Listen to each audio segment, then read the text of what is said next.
High and hello to everyone. আজকের এই ভিডিওটাতে আমি গো প্রোগ্রামিং ল্যাঙ্গুয়েজ নিয়ে কথা বলবো এবং চেষ্টা করব রেগুলার ভিডিও আপলোড করার জন্য। আহ, মূলত এই ভিডিও সিরিজটার উদ্দেশ্য হচ্ছে আমাদের বাংলা কমিউনিটিতে কিছু একটা ভ্যালু অ্যাড করার। আমার সাইড থেকে আমি চেষ্টা করে যাব রেগুলার ভিডিও আপলোড করার জন্য ডিফারেন্ট ডিফারেন্ট টপিকের উপর, বিশেষ করে অবশ্যই গো প্রোগ্রামিং ল্যাঙ্গুয়েজের উপর। তো আহ, প্রথম কথা হচ্ছে আমরা গো প্রোগ্রামিং ল্যাঙ্গুয়েজটা কেন শিখব। মোস্ট রিসেন্ট খুব আহ, খুব ভ্যালুয়েবল যে টুলসগুলো আমরা ইউজ করি আমাদের ডে টু ডে লাইফে, ডেভেলপমেন্ট লাইফে, ডকার বলেন, কুবারনেটস বলেন, এগুলা কিন্তু মূলত গো প্রোগ্রামিং ল্যাঙ্গুয়েজ দিয়েই ডেভেলপ করা। যেহেতু আহ, এই প্রোগ্রামিং ল্যাঙ্গুয়েজটা দিয়ে এত বিগ স্কেলের প্রোডাক্টগুলো বানানো হয়েছে, তো আমাদেরকেও এই প্রোগ্রামিং ল্যাঙ্গুয়েজটা চুজ করা উচিত। তো চলেন শুরু করা যাক আমাদের এই প্রোগ্রামিং ল্যাঙ্গুয়েজের জার্নিটা। ভাই, ল্যাঙ্গুয়েজ চয়েসের বিষয়টা এভাবে কাজ করে না।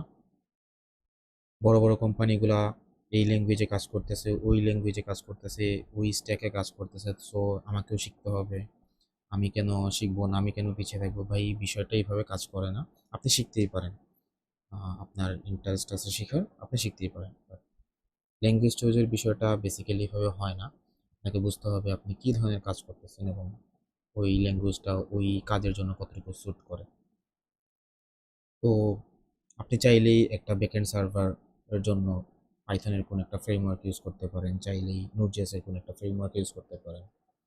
আপনি গোল্যাং কেন শিখবেন বা গোল্যাং দিয়ে কেন করবেন, সেই বিষয়গুলো নিয়ে আগে একটু চিন্তা করবেন। আর যারা আপনার ক্যারিয়ারটা শুরু করতে যাচ্ছেন, আহ, প্রথম ল্যাঙ্গুয়েজ হিসেবে প্রোগ্রামিং ল্যাঙ্গুয়েজ দিয়ে শুরু করতে যাচ্ছেন, তারাও শুরু করতে পারেন। বাট যদি আপনার টার্গেট থাকে যে ওপি শেখার জন্য, তাহলে আমি বলবো যে ওপি শেখার জন্য গো ল্যাঙ্গুয়েজটা না, ওপি শেখার জন্য অন্যান্য যে সি শার্প বা জাভা এগুলো দিয়ে শুরু করতে পারেন। তো সো ল্যাঙ্গুয়েজ চুজের ক্ষেত্রে আপনারা ওইভাবে কখনোই চিন্তা করবেন না। আমি বলবো অন্য আরেকটা পার্সপেক্টিভ থেকে চিন্তা করা উচিত। তো কি কেন আসলে আপনি গোল্যাংটা চুজ করবেন? বেসিক্যালি গো প্রোগ্রামিং ল্যাঙ্গুয়েজটা একটা স্ট্যাটিক্যালি টাইপ ল্যাঙ্গুয়েজ, যার কারণে আপনি খুব ভালো সাপোর্ট পাবেন এই ল্যাঙ্গুয়েজটা থেকে ডেভেলপমেন্টের সময়। এবং এর বিল্ড টাইমটা খুবই ফাস্ট এবং বুটস্ট্র্যাপটাও খুবই ভালো এবং অন্যান্য ল্যাঙ্গুয়েজ থেকেই খুবই এফিশিয়েন্ট এটার বুটস্ট্র্যাপ টাইমটা। আমি যে বিষয়টা খুব বেশি ইন্টারেস্ট গো প্রোগ্রামিং ল্যাঙ্গুয়েজে, সেটা হচ্ছে গিয়ে কনকারেন্সি মডেল। কনকারেন্সি মডেল বিশেষ করে হচ্ছে গিয়ে এর গো রুটিন এবং প্যারালিলিজমের যে কনসেপ্টটা, সেইটার উপরেই বেশি ইন্টারেস্ট আমি। তো আমি চেষ্টা করব এই বিষয়গুলো নিয়ে কথা বলার জন্য। তো নেক্সট কিছু ভিডিও হবে এর বেসিক সিনট্যাক্স এবং যে টপিকগুলি আছে সেই বিষয়গুলি নিয়ে। আমি আস্তে আস্তে প্যারালেলিজম এবং গো রুটিন কীভাবে কাজ করে, থ্রেডের উপর কীভাবে কাজ করে এবং কোন মডেলের উপর কাজ করে, কিভাবে এই বিষয়গুলা আমাদের সিপিইউর সাথে কাজ করে, সেই বিষয়গুলো নিয়ে কথা বলবো। তো প্রথম যে কাজটা হবে সেটা হচ্ছে গিয়ে আমি চেষ্টা করব প্রথম কিছু ভিডিও বেসিক সিনট্যাক্সের উপরে করার। তারপর আস্তে আস্তে আমি অ্যাডভান্স কিছু টপিক নিয়ে কথা বলবো, যেমন চ্যানেল, আদার্স যে স্টাফগুলি আছে সেগুলি নিয়ে কথা বলবো।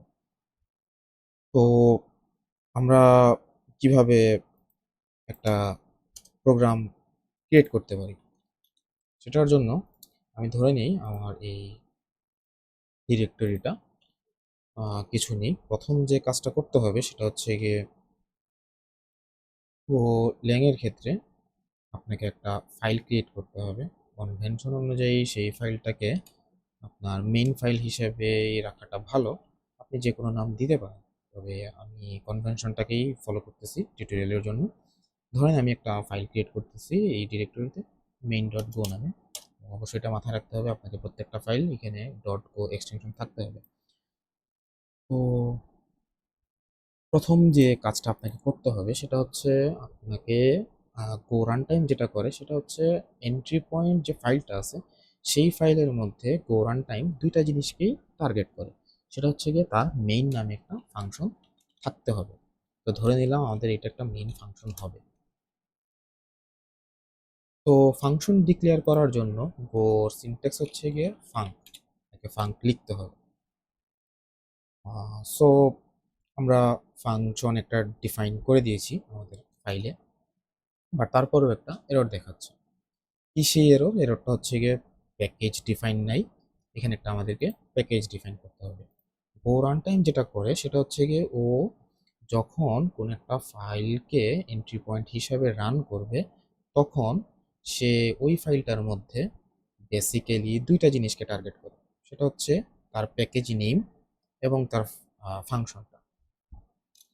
এবং এটা আপনাকে মাস্ট বি ফলো করতে হবে। সেটা হচ্ছে গিয়ে এন্ট্রি পয়েন্টের প্যাকেজ নেমটা অবশ্যই মেইন প্যাকেজ থাকতেই হবে। তাছাড়া আমাদের রান টাইম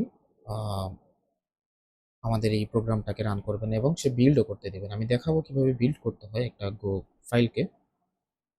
তো আমাদের এই প্যাকেজ ডিফাইন করা এবং এই আমাদের ফাংশন ডিফাইন করার কাজটা মোটামুটি শেষ হয়ে গেছে। আমি যদি ফাইলটাকে রান করি, তো আমি রানের বিষয়টা একটু পরে দেখাচ্ছি কিভাবে আসলে একটা গো ফাইলকে বিল্ড করতে হয়। সেটা করার জন্য আমাদেরকে টার্মিনালে গো বিল্ড আমাদের এই ফাইলের নামটা বলে দিতে হবে। আমি যদি এখানে গো বিল্ড min ডট গো লিখি, সে আমার জন্য একটা ফাইল রান সরি একটা এক্সিকিউটেবল ফাইল ক্রিয়েট করে দিয়েছে, যেটা একটা বিল্ড ফাইল এবং এক্সিকিউটেবল ফাইল। আমি এই ফাইলটাকে রান করলে আহ, এই মেইন ফাংশনটাকে ট্রিগার করবে এবং মেইন ফাংশনের ভিতরে যা যা কমান্ড দিব সেটা কাজ করবে। তো আমরা ধরে নিয়ে এখানে আমাদের প্রোগ্রামটাতে আমরা কিছু একটা প্রিন্ট করতে যাচ্ছি। তো প্রিন্ট করার জন্য গো একটা বিল্ট ইন প্যাকেজ আছে, সেটা হচ্ছে কি এফএমটি প্যাকেজ। আমরা এফএমটি প্যাকেজের প্রিন্ট ফাংশনটাকে প্রিন্ট এলএন ফাংশনটাকে ব্যবহার করব। তো ধরে নিলাম আমাদের এই ফাংশনটা মেইন ফাংশনটা এন্ট্রি পয়েন্ট ফাংশনটা হ্যালো ওয়ার্ল্ড প্রিন্ট করবে। তো সো ফাইল রাইট করা আমার কাজ শেষ। আমরা যদি এখন এই ফাইলটাকে আবার বিল্ড করি, বিল্ড করার জন্য আমাদেরকে কি করতে হবে? গো বিল্ড ফাংশন কমান্ডটা রান করতে হবে। আমাদের এই ফাইলটা যেহেতু কাজ করা শেষ, আমরা বিল্ড করতেই পারি। বিল্ড যদি করি আমাদের জন্য সে এই মেইন ফাইলটাকে এক্সিকিউটেবল ফাইলটা দিয়েছে। আমরা এটাকে কিভাবে রান করব? আপনি যদি লিনাক্স মেশিন ইউজ করেন তাহলে আপনার এখানে এইভাবেই ক্রিয়েট হবে, আর যদি উইন্ডোজ মেশিন ইউজ করেন তাহলে দেখবেন আপনার এখানে মেইন ডট ইএক্সই নামে একটা ফাইল ক্রিয়েট হবে। আমি যেহেতু লিনাক্স মেশিন ইউজ করতেছি, আমার এখানে ইএক্সি ফাইল ক্রিয়েট হবে না। আমি যদি এই ফাইলটাকে রান করতে চাই তাহলে আমাকে যেটা করতে হবে, এই মেইন ফাইলটাকে জাস্ট রান করে দিলে সে হ্যালো ওয়ার্ল্ডটা প্রিন্ট করে দিবে। আপনি যদি এই বিল্ড করে রান করার বিষয়টাকে অ্যাভয়েড করতে চান, তার জন্য গো যেটা করেছে সেটা হচ্ছে কি আপনাকে রান কমান্ডটা ফায়ার করতে হবে। গো রান এবং আমাদের এই ফাইল নেম আমি যদি রান করি তাহলে এই এক্সিকিউটেবল ফাইলটাকে আমি একবার ডিলিট করে দিই, তাদের বুঝতে আরও সুবিধা হবে। আমি যদি এই ফাইলটাকে আবার রান করি in.go নামে, তাহলে দেখছেন আমাদের এই মেইন ফাংশন যেটা আছে সেটা হচ্ছে হ্যালো ওয়ার্ল্ড প্রিন্ট করতেছে আমাদের কনসোলে।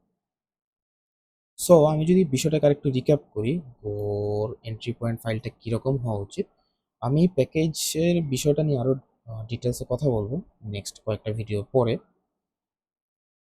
তো যারা সি শার্প থেকে এসেছেন তারা এটাকে নেম স্পেসের সাথে কম্পেয়ার করতে পারেন।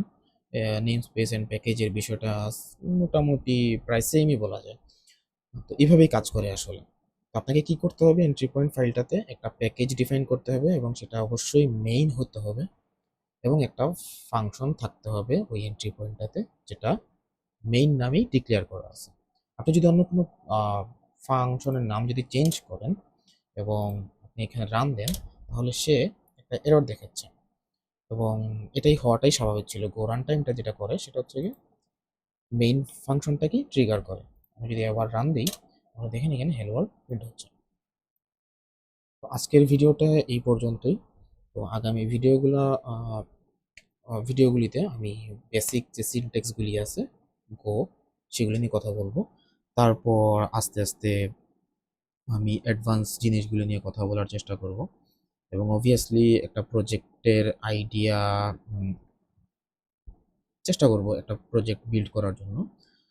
ছোট্ট একটা project web web backend server create করব সেখানে, এবং কিছু ক্রুড অপারেশন করে দেখাবো। তো আপাতত আজকের ভিডিওটি এই পর্যন্তই। ভালো থাকবেন সবাই।